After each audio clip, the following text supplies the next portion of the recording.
뭔가 힌트가 좀 나와야지 시장 대응을 하기에 좀 수월해질 텐데요. 아직까지 종목들 이슈 챙기시느라 상당히 좀 바쁘실 겁니다. 큰 틀에서 어떤 변화가 예고돼 있는지 힌트 찾아보죠. 내일장 미리 보기입니다. 현대증권의 배성영 연구원 연결하겠습니다. 안녕하세요. 네, 안녕하세요. 네, 먼저 국내 이슈부터 좀 보겠습니다. 어떤 내용들이 있나요?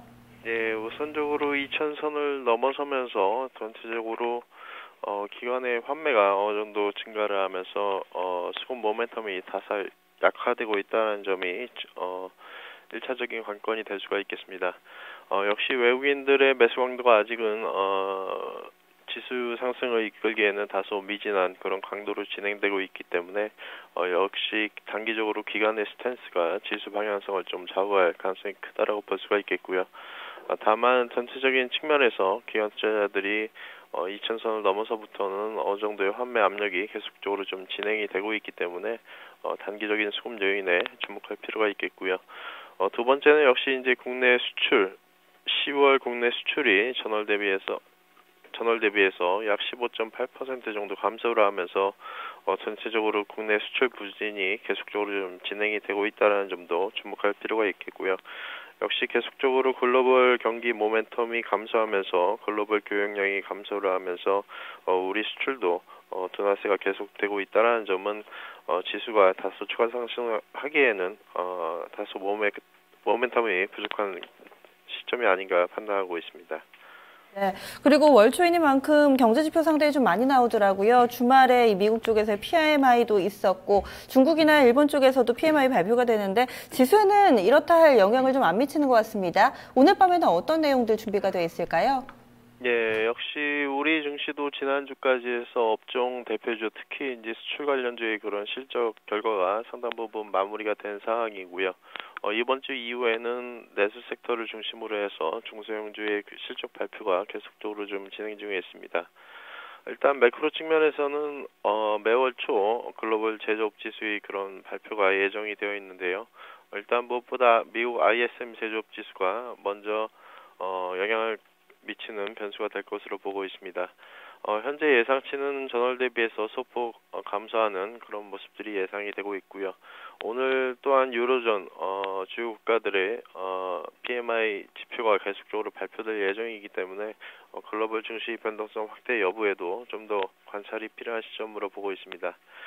전체적으로 글로벌 증시 전반의 흐름들이 지난달까지는 글로벌 유동성 확장에 따른 안도랠리 그런 국면들이 계속적으로 좀 진행이 되었기는 하지만 역시 이제 11월 접어들어서는 12월 미 연준에서 금리 인상 가능성이 계속적으로 좀 커지고 있다는 측면에서 안도랠리에 대한 부분들은 상당히 선반영된 측면들이 있기 때문에 시장은 새로운 추가적인 모멘텀을 찾는 과정 속에서 아무래도 어닝 시즌의 그런 특징을 반영한다 그러면 종목별 움직임이 좀 더 활발해지는 그런 시장 흐름이 되지 않을까 예상하고 있습니다.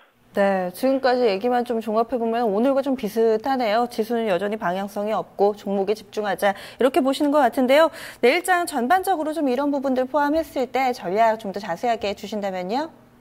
네, 우리 시장 그래도 다행스러운 부분들은 업종 전반의 그런 실적 결과가 컨센서스 대비해서 예상치를 넘는 기업 숫자 대비해서 하회하는 기업들이 다소 아직까지는 많은 상황이지만 역시 삼성전자를 비롯해서 현대차라든가 포스코와 같은 국내 주요 기업들이 그런 주주 친화적인 정책이 계속적으로 좀 발표되고 있다는 점에 주목할 필요가 있습니다.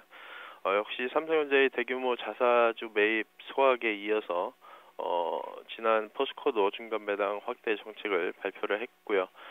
지난 분기에 현대차가 또한 배당 확대 정책을 계속해서 발표를 하면서 우리 시장 전반에 대한 그런 디레이팅 측면들이 어느 정도 해소되고 있는 그런 과정이기 때문에 지수가 조정 압력이 어느 정도 있다 하더라도 이전보다 조정 압력은 상당히 좀 제한적일 것으로 예상을 해볼 수가 있겠고요. 그에 따라서 지수가 다소 갇힌 흐름이라 그러면 개별적으로 호재가 올리는 그런 종목 쪽으로의 그런 쏠림 현상이 어느 정도 단기적으로는 좀 표출이 될 수 있다라고 보고 있습니다. 따라서 역시 이제 가장 중요한 것은 지수가 제한적인 등락을 고려한다 그러면 종목별 슬림화 과정이 좀 더 연장이 될 가능성이 있어 보이고요. 그에 따라서 3분기 전체적인 실적 시즌을 통해서 3분기 실적 결과나 4분기 실적 전망이 좋은 종목들로 일단 종목들 좀 더 선별 압축해 나가시는 그런 전략이 좋을 것으로 보고 있습니다. 네, 고맙습니다.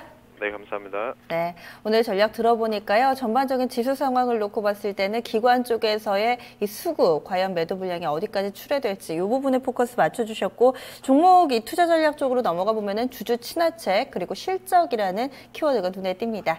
지금까지 집중골든타임 1부 준비한 내용은 여기까지고요. 잠시 후 2부에서 뵙겠습니다.